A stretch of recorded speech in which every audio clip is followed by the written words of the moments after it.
আন্তর্জাতিক ক্রিকেট থেকে অবসরের ঘোষণা করে দিলেন ইংল্যান্ডের কিংবদন্তি অলরাউন্ডার মঈন আলী। দীর্ঘদিন ধরে একাধিক ম্যাচে তিনি শক্তিশালী পারফরম্যান্স করেছিলেন। ভারতের বিরুদ্ধে মঈনের রেকর্ড বেশ ভালো। বিরাট কোহলিকে 22 গজে বেশ কষ্ট দিয়েছেন তিনি। কোহলিকে 10 বার আউট করেছেন মঈন আলী। তবে এখন রিটায়ারমেন্ট নিয়ে কেরিয়ারের গুরুত্বপূর্ণ সিদ্ধান্ত নিয়েছেন মঈন আলী। 2014 সালে ইংল্যান্ডের হয়ে অভিষেক করেছিলেন মঈন আলী।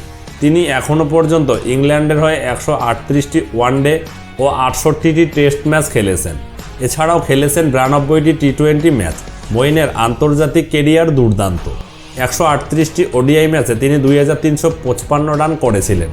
এই ফরম্যাটে মঈন আলী নিয়েছেন 111টি উইকেট। তিনি 68টি টেস্ট ম্যাচে 3094 রান করেছেন। টেস্টে তিনি 204 উইকেট নিয়েছেন। এছাড়াও 92টি টি-20 আন্তর্জাতিক ম্যাচে মঈন আলী 1229 রান করেছেন। সেই সঙ্গে নিয়েছেন 51টি উইকেট।